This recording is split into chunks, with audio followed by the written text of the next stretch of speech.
Hello बच्चों, मैं अमरिंदर प्रजापति आप सबका स्वागत करता हूं अपनी इसी प्यारी सी चैनल एचपी केमिस्ट्री क्लासेस में।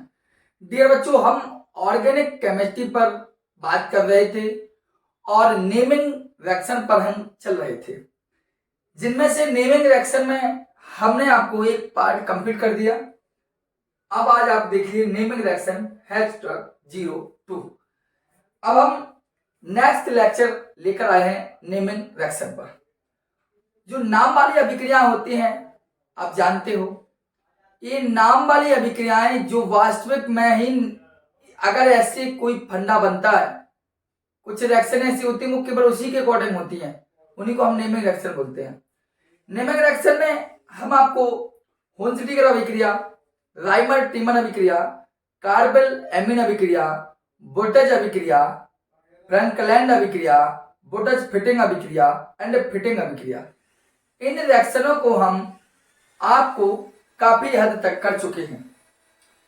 अब हम नेक्स्ट बुबलोंग ऑप्शन से स्टार्टिंग करेंगे और दिन प्रतिदिन प्रयास यही रहेगा कि ये आज आपका पार्ट सेकंड है। अब हम थर्ड भी लेके आए, फिर फोर्थ लेके आए, मतलब ये पूरा का पूरा नेमिंग रिएक्शन एक कंप्लीट पोर्शन हो, मेरा ऐसी इच्छा है आपके लिए। वीडियो फर्स्ट पार्ट अपलोड भी हो चुका होगा, आप उस फर्स्ट पार्ट को अवश्य देख लें। अपलोड हो चुका ही नहीं, हो गया है, तो आप उसको देखिए जाकर और फिर इस वीडियो को देखेंगे अवश्य। चलिए, यहां हेडिंग है आपकी बुबलोंग ऑप्शन। तो डियर आपको बता दूं, बुबलोंग जो ऑप्शन है यह प्राथमिक, द्वितीयक और तृतीयक का ऑप्शन होता है। मतलब ऐसा कह सकते हैं, ऑप्शन नहीं होता है, मतलब कि यह primary, secondary and tertiary alcohol बनाती है। टर्शियरी बनाएगा, प्राइमरी बनाएगा, सेकेंडरी बनाएगा, ये दो एल्कोहल आपको बना के देती है। अर्थात बनता कैसे, उसमें होता क्या है कि जब एल्डिहाइड और कीटोन व एस्टर, देखो मैंने कहा कि जब, लिखना भी पड़ेगा क्योंकि आपको नोट भी करना होगा, जब एल्डिहाइड कीटोन एवं एस्टर, जब एल्डिहाइड, कीटोन एवं एस्टर तीनों चीजें, एथेनॉल, कैसे, एथेनॉल व सोडियम, एथेनॉल व सोडियम से अपचित होकर क्रमशः, अगर एल्डिहाइड अपचित होगा तो देगा ये प्राथमिक, और कीटोन अपचित होगा तो देगा ये द्वितीयक,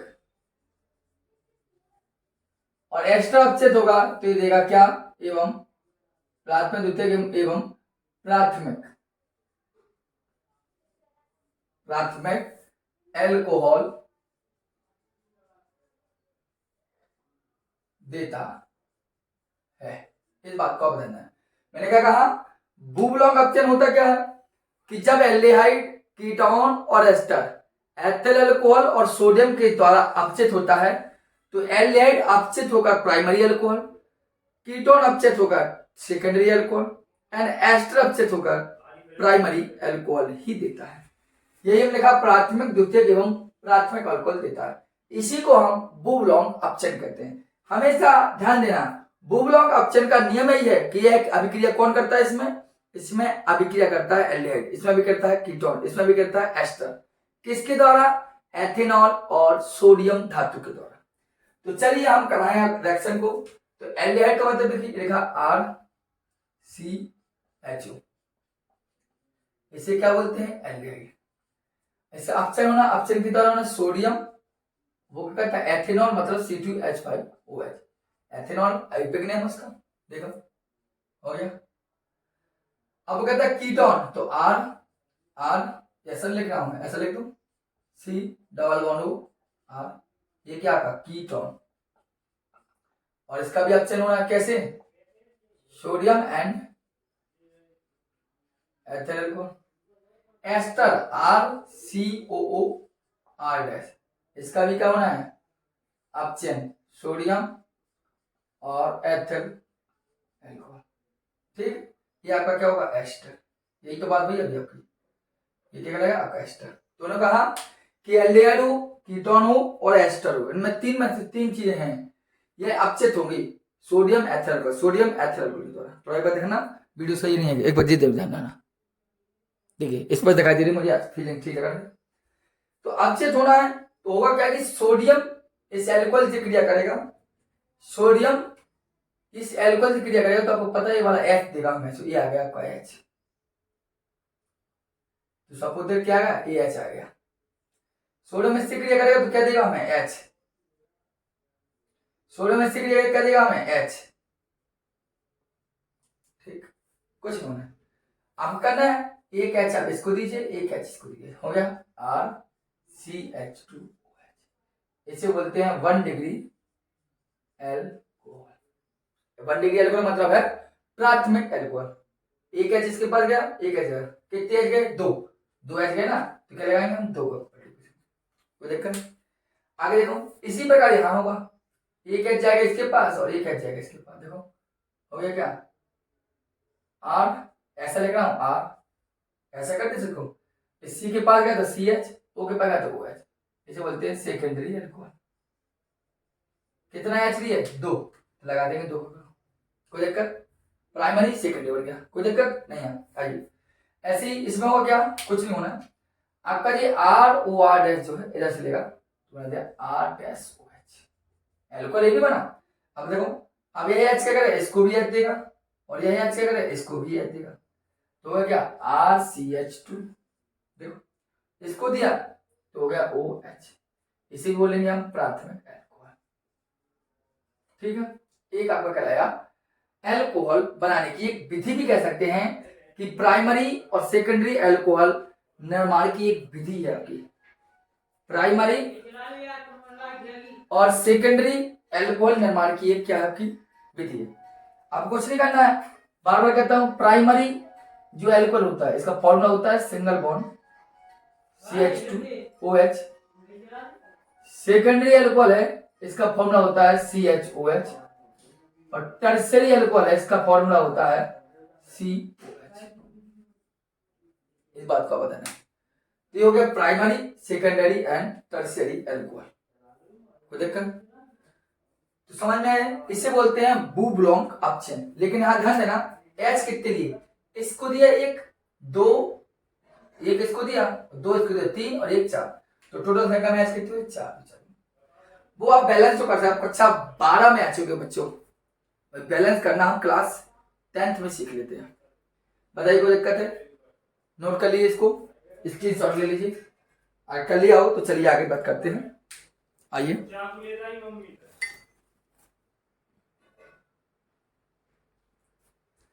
अगर हम आगे बात करें तो चलिए नेक्स्ट पॉइंट पर हम बात करते हैं।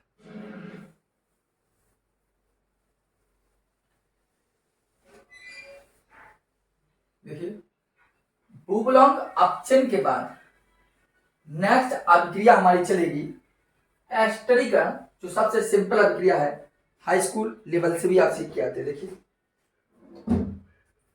यह हेडिंग होगी आपकी सेकंड पार्ट में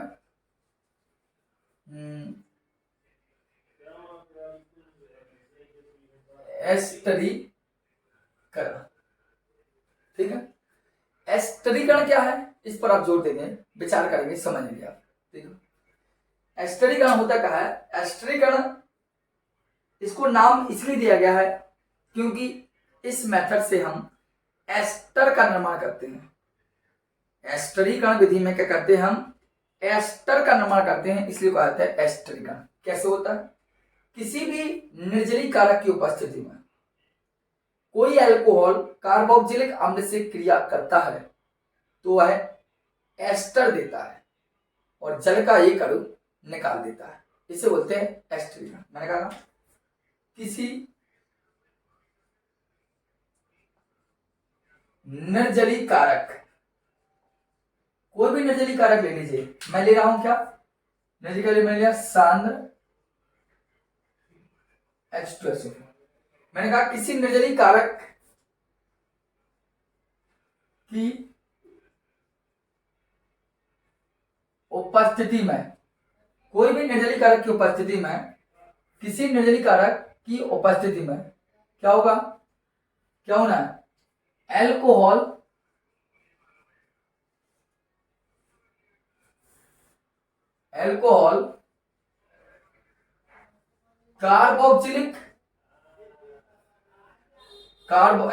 कार्बोक्सिलिक अम्ल से क्रिया कर, किसी निर्जलीय कारक या शांत H2O सुपर की उपस्थिति में एल्कोहल कार्बोक्सिलिक अम्ल से क्रिया कर क्या करता है भैया, कार्बोक्सिलिक अम्ल से क्रिया करेगा, कार्बोक्सिलिक अम्ल से क्रिया कर एस्टर बनाता है और जल का एक अणु निकाल देता है। इसे ही एस्टरीकरण कहा जाता है। इस बात को आप बता देना है। तो एस्टरीकरण का मतलब होता है, एस्टरीकरण इसलिए कहा है, मैं बार बार कह रहा हूं, क्योंकि इसमें एस्टर बनता है और होता क्या है कि शांत SO4 की उपस्थिति में एल्कोहल की क्रिया कार्बोक्सिलिक एसिड से होती है तो एस्टर बनता है। देखिए किसी शांत H2O की उपस्थिति, तो देखो लिख दिया हमने, शांत H2O की उपस्थिति कॉन्सेंट्रेट सल्फ्यूरिक एसिड, उपस्थिति में एल्कोहल करेगा क्रिया तो कार्बोक्सिलिक करेगा, तो कार्बोक्सिलिक लिया RCOH, इसे बोलते हैं हम carboxylic acid. And to come react किससे होना, एल्कोहल से, तो R-OH ले लिया, जिससे दिक्कत ना हो। ये आपका क्या हुआ, एल्कोहल। ठीक होना क्या, कुछ नहीं, आप खुद जानते हो, अच्छे से पढ़े भी हो। ये हमारा इधर से जाएगा हाइड्रोक्सिल समूह, इधर से जाता है H, तो जल का मॉलिक्यूल से निकाल दिया इसने, बताइए कोई दिक्कत। OH H गया, अब जोड़ दीजिए आप RCOOR-, इसी को बोलते हैं डियर एस्टर। क्या बोलते हैं डियर, एस्टर। और एस्टर बनने के कारण इसे कहा जाता है एस्टरीकरण अभिक्रिया। क्लियर। अगर और भी जानना है तो आज की जगह पर आप लिख लीजिए मेथाइल ग्रुप, जिसे हम बोलते हैं एसिटिक एसिड, नाम लिख लीजिए अपनी कॉपी में अच्छे से। ठीक है। और इधर ले लिया हमने एथाइल अल्कोहल, भिन्न ले लिया कोई सम, आप खुद जानते हैं JOH, इधर का H, पानी निकाल दिया और बचा CH3COO एंड C2H5। इसे बोलते हैं एथिल एसीटेट, इसे क्या बोलते हैं, एथिल एसीटेट। चाहे एथिल एसीटेट बने, अगर एथिल अल्कोहल लिया तो एथिल एसिड बनेगा, मेथिल अल्कोहल लिया तो मेथिल एसिड बनेगा। चाहे एथिल एसीटेट हो चाहे मेथिल एसिड हो, दोनों के दोनों आपके क्या है, दोनों के दोनों आपके एस्टर हैं। क्या है, दोनों के दोनों एस्टर। तो ये कहलाती है आपकी एस्टरीकरण अभिक्रिया। बताइए अच्छे समझ में आई, समझ में आई। तो ये आपकी एस्टरीकरण अभिक्रिया, इसको भी नोट कर लीजिए आप। क्लियर है वीडियो, कोई दिक्कत नहीं ना। जहां समस्या हो या आपको लगे कि हमें समझ में नहीं आ रही है तो एक बार आप कमेंट बॉक्स में उसी अभिक्रिया का नाम लिख के दोबारा बस कमेंट कर दीजिए। नेक्स्ट लेक्चर में बिंदास रहेगा आपके लिए, क्योंकि मैं भी आपसे कहता हूं जब आप साथ दोगे तभी कुछ होगा। तो आपने देखा एस्टरीकरण क्या है। अब हम बात करते हैं विहाइड्रोजनीकरण। ठीक है, अलग करते हैं इसको। देखिए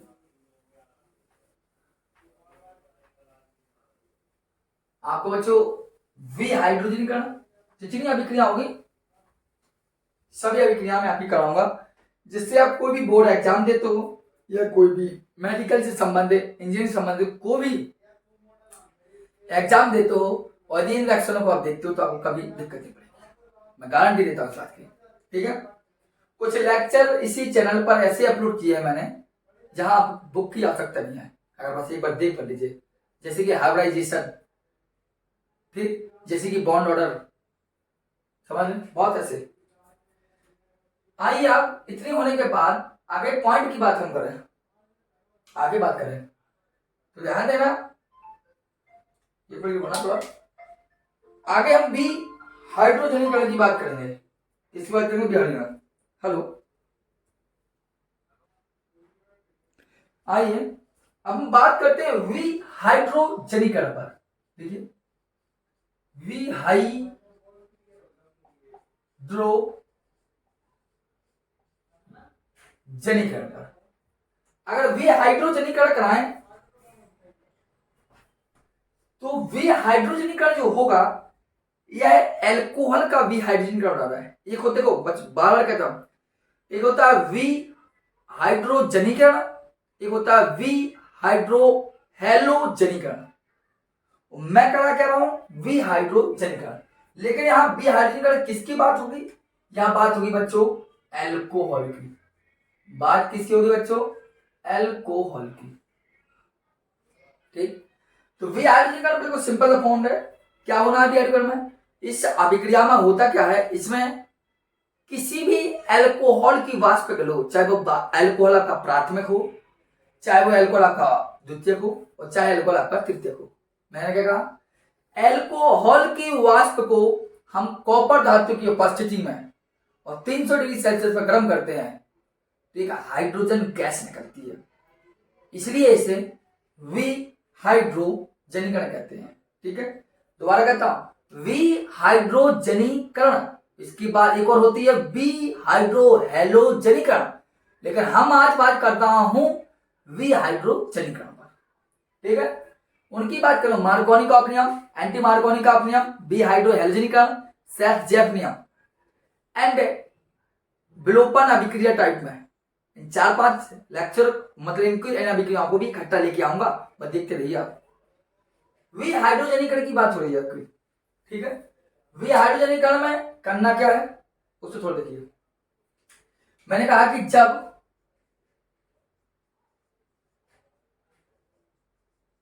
एल्कोहल की वाष्प को, मैंने कहा जब एल्कोहल की वाष्प को कॉपर धातु अर्थात सीयू धातु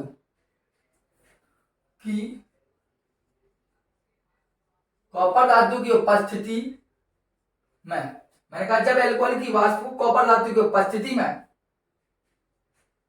300 डिग्री सेल्सियस पर गर्म करते हैं, तब मैंने कहा जब एल्कोहल की वाष्प को कॉपर धातु की उपस्थिति 300 डिग्री सेल्सियस पर गर्म करते हैं तब H2 निकलती है। हम कैसे पता चलेगा कि विहाइड्रोजनीकरण है? तो पता चलेगा कॉपर की उपस्थिति में और 300 डिग्री सेल्सियस दिखा है तो समझ विहाइड्रोजनीकरण है, क्योंकि H2 कैसे निकली। अब एल्कोहल की वाष्प करना है तो एल्कोहल हम कई प्रकार के लेते हैं, प्राथमिक भी लेते हैं, सर द्वितीयक भी लेते हैं एंड तृतीयक। तीनों एल्कोहल की बात करता हूं मैं। प्राथमिक एल्कोहल को कहते हैं जिनका सामान्य सूत्र CH2OH हो और यहां पर लगा दिया एल्किल ग्रुप, ये प्राथमिक। द्वितीयक का जिनका सामान्य सूत्र CHOH हो, ये द्वितीयक है, और जिनका सामान्य सूत्र COH हो, ये 3 डिग्री एल्कोहल है, ये 2 डिग्री एल्कोहल है, ये आपका 1 डिग्री एल्कोहल है। ठीक है, प्राइमरी, सेकेंडरी एंड टर्शियरी, इनका क्या कराना है आपको जानते हैं। इनका कॉपर धातु की उपस्थिति में 300 डिग्री सेल्सियस, कॉपर धातु की उपस्थिति में 300 डिग्री सेल्सियस, कॉपर धातु की उपस्थिति में 300 डिग्री सेल्सियस। देख लीजिए आपको अच्छे से, कोई दिक्कत समस्या देखिए। विहाइड्रोजनीकरण बता रहा हूं, वो भी किसका? एल्कोहल का। खुद देखते हैं होना क्या है, कुछ नहीं, एक क्रियात्मक समूह का हाइड्रोजन और एक अल्फा कार्बन का हाइड्रोजन, एक क्रियात्मक समूह का हाइड्रोजन और एक अल्फा कार्बन का हाइड्रोजन। देखिए यहां मैं देखो ना, देखो तो क्वेश्चन देखना, ये आपका क्या है? क्रियात्मक समूह, तो ये क्रियात्मक समूह के बाद जो कार्बन हुआ अल्फा कार्बन, क्रियात्मक समूह के बाद जो कार्बन हुआ अल्फा कार्बन, क्रिया समूह जो कार्बन हुआ अल्फा कार्बन। तो ये एक क्रियात्मक समूह का हाइड्रोजन जीवाला और एक अल्फा कार्बन का हाइड्रोजन आपस में रिएक्शन करेंगे और H2 देंगे। अब क्या बचा देखिए, RCHO क्या बना? एल्डिहाइड बना, नहीं बना? ऐसा ही एक क्रियात्मक समूह का हाइड्रोजन और एक अल्फा कार्बन का हाइड्रोजन, ये दोनों आपस में क्या करेंगे, हाइड्रोजन गैस। क्या बचा, R R C double bond, क्या बना, कीटोन। बस समझे। इसी को यहां देखो, यहां क्या होगा, एक क्रियात्मक समूह का हाइड्रोजन और एक अल्फा कार्बन का हाइड्रोजन। आप देखो बच्चों, क्रियात्मक जो अल्फा कार्बन तो है लेकिन हाइड्रोजन नहीं है। तो होता क्या है, जब क्रिया तृतीयक एल्कोहल में अल्फा कार्बन तो है लेकिन अल्फा हाइड्रोजन है, जैसे इसके बाद जस्ट था, इसके बाद जस्ट था, इसके बाद यहाँ अल्फा हाइड्रोजन नहीं है। जब अल्फा हाइड्रोजन नहीं है तो यहां से हाइड्रोजन गैस नहीं निकलेगी। और जब क्यों नहीं निकलेगी, क्योंकि यहां पर अल्फा हाइड्रोजन नहीं है। जब अल्फा हाइड्रोजन ना होने के कारण तृतीयक एल्कोहल का विहाइड्रोजनीकरण ना होकर निर्जलीकरण हो जाता है। अर्थात यही OH पूरा का पूरा इधर से क्या करता है, H लेता है। आपका सर यहाँ तो H है ही नहीं। अरे सर आप ऐसा कर लीजिए, पूरा कंपाउंड ले लीजिए। कैसा, CH3 CH3 और CH3। आप तो आगे सुना OH क्या, H तो बना लिया H2O। क्या बचा, CH3 CH3। यहाँ का जो बॉन्ड है, यहाँ जो बॉन्ड था ऐसा हो जाएगा, C डबल बॉन्ड से हो जाएगा CH2। ये क्या चलेगा, तो CH2 बचना, बॉन्ड के साथ ऑक्सीजन, इससे बनना क्या बना है, एल्कीन बना। ये पर क्या बन जाएगा आपका, एल्कीन। ब्यूटिलीन ही बन गया, आइसोब्यूटिलीन, आइसोब्यूटिलीन बन गया आपका। तो ऐसा क्यों हुआ, आप खुद स्टार पॉइंट में कॉपी रखना कि तृतीयक एल्कोहल में, स्टार पॉइंट बार कह रहा हूं, स्टार पॉइंट डालना कि तृतीयक एल्कोहल में, स्टार पॉइंट लगाइए, बार कह रहा हूं, तृतीयक एल्कोहल में अल्फा कार्बन नहीं उपस्थित है, इसलिए इसका विहाइड्रोजनीकरण न होकर इसका निर्जलीकरण हो जाता है। ठीक है, ये आपका होगा विहाइड्रोजनीकरण। विहाइड्रोजनीकरण हो गया हो तो इसको नोट करिए और आगे आप देखने का प्रयास कीजिए। अब हम बात करेंगे विहाइड्रोजनीकरण के बाद विलियम संश्लेषण अभिक्रिया पर। आप जानते हैं विलियम संश्लेषण अभिक्रिया होती क्या है। यह अभिक्रिया जो हो है आपकी, यह ईथर बनाने की एक मेथड विधि है। ईथर बनाने का एक विधि है, ईथर बनाने की एक क्या है, विधि है। इस बात को आप ध्यान देना। देखिए क्या देखा मैंने कहा, मोस्ट इंपोर्टेंट अभिक्रिया भी है विलियम संश्लेषण। तो विलियम संश्लेषण मोस्ट इंपोर्टेंट है आपकी। इंपोर्टेंट तो हर एक चीज होती है, क्योंकि पढ़ना तो हमें हर चीज को बड़ी ध्यान पूर्वक है समझ के पढ़ना है। ठीक है, चलिए हम बात करते हैं विलियम संश्लेषण अभिक्रिया पर। ध्यान में विलियम संश्लेषण का, तो मैं मैंने पहले भी कहा जब मिटा रहा था कि विलियम संश्लेषण एक ऐसी विधि है जो ईथर को बनाती है। मतलब हम कह सकते हैं यह ईथर बनाने की, यह ईथर बनाने की सामान्य विधि है, नॉर्मल सी विधि मानते हैं। होता क्या है, इस विधि में आपको बता दें, इस मेथड के द्वारा आप चाहे सरल चाहे मिश्रित दोनों प्रकार की ईथर बनाते हैं। इस विधि से, इस विधि में सरल व मिश्रित दोनों प्रकार के ईथर बनाए जाते हैं। इस बात देना, क्योंकि ईथर टॉपिक हमने आपको पढ़ाया है, लेसन पढ़ाया है ईथर पूरा टॉपिक, प्रयोगशाला विधि, रासायनिक गुण, भौतिक गुण, सब कुछ हमने ईथर का आपने पढ़ाया। वहां भी आपको विलियम संश्लेषण अभिक्रिया बताई थी, तब भी हमने ये बात की थी कि ईथर होता क्या है, ईथर कितने प्रकार का होता है, सरल ईथर क्या है, मिश्रित ईथर क्या है, सममित ईथर कौन से होते हैं, असममित ईथर कौन से होते हैं, इन बार की हमें जानकारी दी है। तो आप तो देखो, अब तो हम नेमिंग रिएक्शन पढ़ा रहे हैं, तो यहाँ पर हम नेमिंग रिएक्शन पर ही बात करेंगे बच्चों। तो आप सोचो नहीं सर अभी यहाँ सरल ईथर बता दें, तो ऐसा पॉसिबल नहीं है बच्चों। ठीक है, तो हमने कहा कि यह ईथर बनाने की एक सामान्य विधि है। इस विधि में हम सरल हो और मिश्रित दोनों प्रकार के हम ईथर आपके सामने बना सकते हैं। होता क्या है कि आपको बता दें इसमें होता क्या है। इसमें होता है कि जब एल्किल हैलाइड, मैंने कहा कि जब एल्किल हैलाइड की अभिक्रिया सोडियम एल्कोक्साइड से कराते हैं, तब जब एल्किल हैलाइड की अभिक्रिया सोडियम एल्कोक्साइड से कराते हैं तब ईथर बनते हैं। क्या होता है? तब ईथर बनते हैं। तो मैंने ये कहा कि जब एल्किल हैलाइड की अभिक्रिया सोडियम एल्कोक्साइड से कराते हैं तब क्या होता है? ईथर बनती है। देखो कैसे, एल्किल हैलाइड का मतलब है RX, एल्किल हैलाइड है।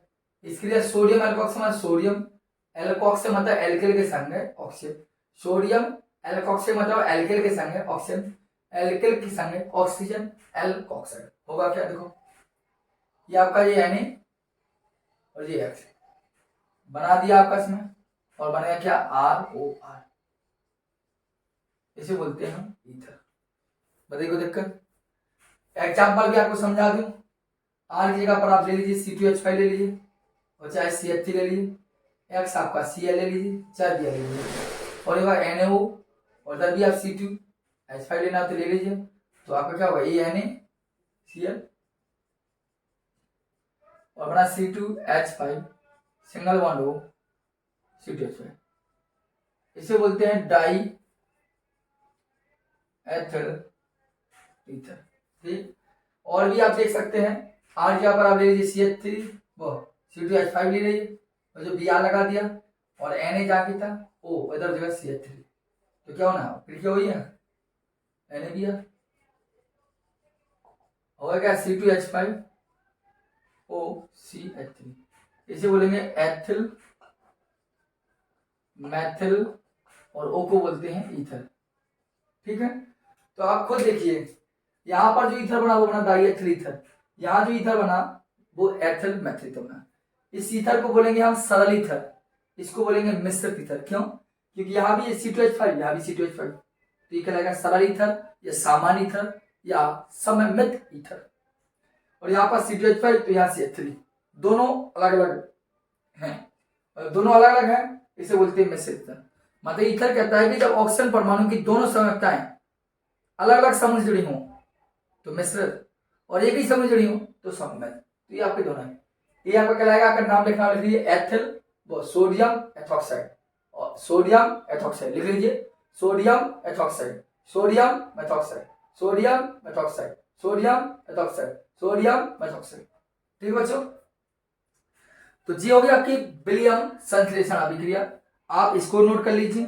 अब हम दो अभिक्रियाओं पर और बात करेंगे, फिर इसके बाद हम आगे वीडियो को ही स्टॉप करेंगे। दो अभिक्रियाओं में आपका जितना टाइम लगेगा हम पूरा समय लेंगे आपसे। देखिए अभी तो समय है हमारे पास, क्योंकि समय हमारे पास होनी चाहिए, नहीं आपके साथ मेरे पास भी, तभी तो मैं पढ़ पाऊंगा आपका लेक्चर। देखिए आगे लेक्चर ध्यान देना। आगे देखिए लेक्चर की बात करें वो आगे देखें तो यहां सबसे पहले देखिए रोजेनमुंड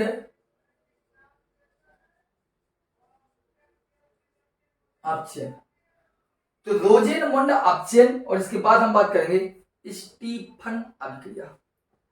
तो बच्चे स्टीफन अभिक्रिया या रोजेनमुंड अपचयन के बारे में बात करें हम, तो दोनों के दोनों आपके एल्डिहाइड बनाती हैं। क्या बनाती हैं? एल्डिहाइड। ठीक है, एल्डिहाइड बनाती हैं। देखिए होगा क्या, इसमें होता क्या है कि इसकी पहचान है पैलेडियम उत्प्रेरक और बेरियम सल्फेट उत्प्रेरक वर्धक का काम करता है, और इसकी यहां पर क्रिया करता है अम्ल क्लोराइड। देखिए मैंने कहा कि जब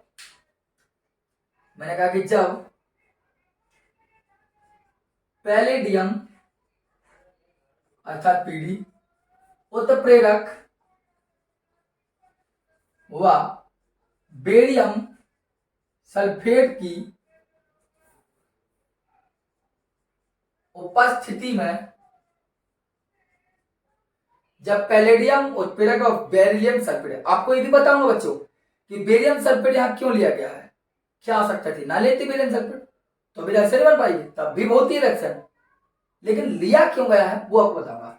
तो मैंने कहा जब पैलेडियम उत्प्रेरक और बेरियम सल्फेट की उपस्थिति में अम्ल क्लोराइड जिसे बोलते हैं RCOCl का, जब पैलेडियम उत्प्रेरक और बेरियम सल्फेट की उपस्थिति में अम्ल क्लोराइड का अपचयन मतलब H2 अपचयन कराते हैं, तब क्या बनता है, तब एल्डिहाइड बनता है। इस बात जान लीजिए तब क्या बनेगा, एल्डिहाइड।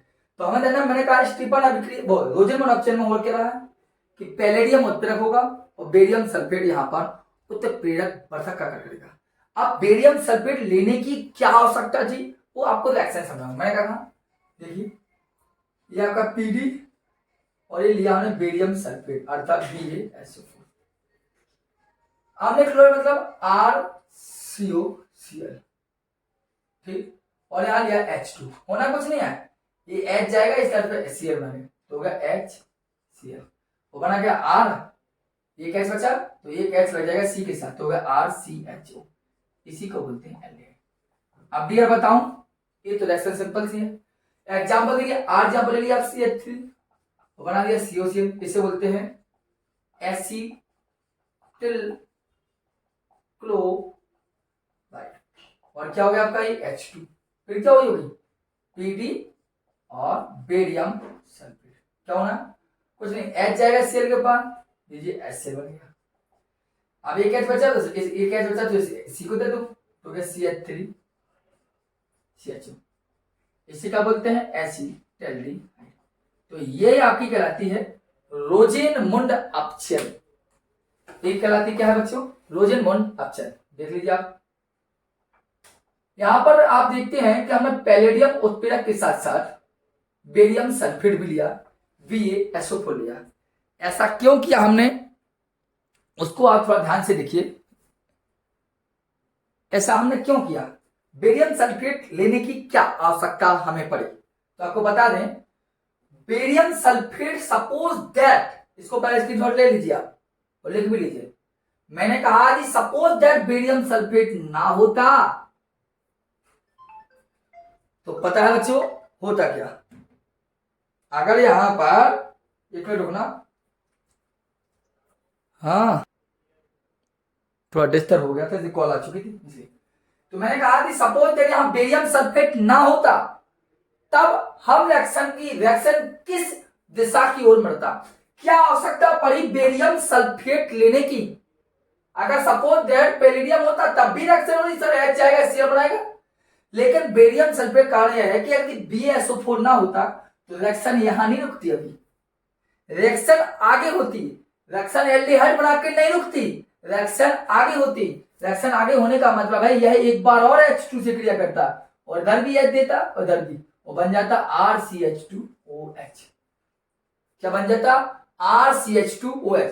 रिएक्शन एक बार और होती, रिएक्शन यहां ना रुकती, एक H इसको देता एक इसको देता, तो जाता CH3CH2OH, अर्थात देखिए OH बनता, CHO ना बनता फिर OH बनता, अर्थात बेरियम सल्फेट ना होता तो यहां पर एल्डिहाइड ना बन के एल्कोहल बनता। इसलिए रोजेनमुंड अपचयन में पैलेडियम के साथ साथ बेरियम सल्फेट भी लिया जाता है। बस समझ में, पैलेडियम के साथ साथ बेरियम सल्फेट लेने का कारण है कि रिएक्शन केवल एल्डिहाइड ही बनाए, ना कि आगे कोई रिएक्शन बनाते हैं, आगे एल्कोहल ना बनाए। तो ये होती है आपकी रोजेनमुंड अपचयन। बताइए समझ में आ गई। तो रोजेनमुंड अपचयन में बेरियम सल्फेट क्यों लिया हमने आपको स्पष्ट रूप से समझाया। अब हम लास्ट रिएक्शन बात करेंगे, फिर रिएक्शन कंप्लीट करेंगे, ठीक है। आइए स्टीफन अभिक्रिया पर बात करते हैं। नोट कर लेना आप लोग, स्क्रीनशॉट लेके ये वीडियो को पॉज कर लें, फिर देख लीजिए, क्योंकि मुझे थोड़ी पता है कि आप कितना धीमा लिख रहे हो, कितना क्या कर रहे हो, मैं थोड़ी आपके पास बैठा हूं। आइए स्टीफन अभिक्रिया, स्टीफन अभिक्रिया है क्या या क्या कहलाती स्टीफन अभिक्रिया। अभी आपने देखा रोजेनमुंड अपचयन, उसी प्रकार आप देखेंगे आप स्टीफन अभिक्रिया। तो रोजेनमुंड अपचयन हो या स्टीफन अभिक्रिया हो, दोनों में डिफरेंस है। दोनों में कॉमन चीज यही है कि यह अभिक्रिया एल्डिहाइड ही बनाती है। स्टीफन अभिक्रिया में होता क्या है, मैंने कहा कि जब एल्किल साइनाइड अर्थात एल्किल साइनाइड है, जब एल्किल साइनाइड का SnCl2 प्लस HCl के साथ अपचयन कराते हैं, जब एल्किल साइनाइड का SnCl2 प्लस HCl के साथ अपचयन कराते हैं तो एल्डी मीन बनती है, जिसका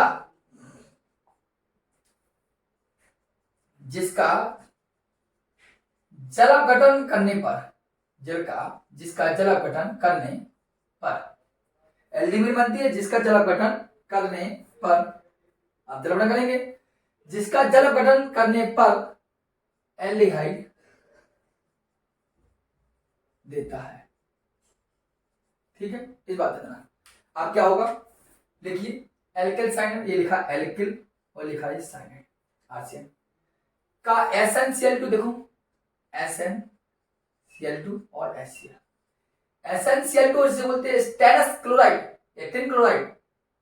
SnCl2 इसी क्रिया करेगा तो हमें H देगा, क्या देगा H, और H देगा तो क्या होगा, एक H आ जाएगा, एक H आ जाएगा, हो गया RCHNH। इसी को बोलते हैं DN, ये मध्यवर्ती कंपाउंड है, इसे बोलते हैं एल्डिमीन। और एल्डिमीन का हम क्या कराएंगे, जलापघटन, जिसका देखो एल्डिमीन बनती है जिसका जलापघटन करने पर, करिए कुछ है तो NH है जो आपका इधर से H लेगा और बना देगा आम बनेगा, बनेगा RCH, बन गया एल्डिहाइड, बना एल्डिहाइड। देखो R जब लिया CH3 और लिया Cl, कितना H लिए, 2 लिए तो लगा दीजिए, फिर H लिया, फिर क्या हुई SnCl2 वही HCl, क्या होगा, एक H इसको देगा, एक H इसको देगा, हो गया CH3 CHNH। अब फिर क्या करें जल्दी, कैसे पता, NH जाएगा H क्रिया NH3 और से बचा चीज जोड़ दी CH3 CHO, इसे बोलते हैं एसिटाल्डिहाइड।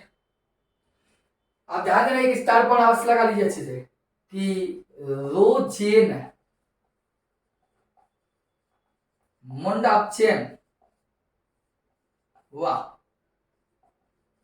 स्टीफन अभिक्रिया दोनों के दोनों कीटोन नहीं बनाती। एक अभिक्रिया का क्वेश्चन आया कि भैया कीटोन बनाती है कि नहीं बनाती है, तो आप बता देना कि स्टीफन अभिक्रिया हो या रोजेनमुंड अपचयन हो, दोनों की दोनों कीटोन नहीं बनाती, केवल एल्डिहाइड बनाती है। अब देखिए इस रिएक्शन को, जब भी NH दिखाई दे, यहां तो कहा था कि जिसका जलापघटन करना है, जलापघटन कहे ना कहे, अगर जब भी किसी कंपाउंड में NH दिखाई दे, जब भी NH दिखाई दे तो हमेशा वो जल मांगता है, हमेशा वो क्या मांगता है, जल मांगता है।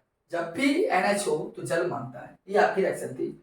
तो हमने देखो कौन करवा दिया आपके, सबसे पहले बू ब्लॉक अपचयन कराया, एस्टरीकरण कराया, बू ब्लॉक अपचयन कराया, एस्टरीकरण कराया, विहाइड्रोजनीकरण कराया और विलियम संश्लेषण कराया और रोजेनमुंड अपचयन और स्टीफन अभिक्रिया।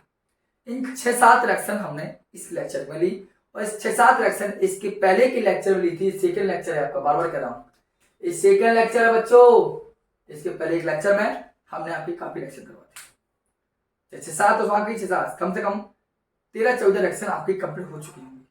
इसीलिए कृपया कर इन रिएक्शन को लिखिए और एक नोट बना लीजिए जिसमें सभी नेमिंग रिएक्शन होंगे, बार बार कह रहा हूँ, ठीक है, नोट कर लीजिए। देखते हैं अगले लेक्चर मिलते हैं, धन्यवाद।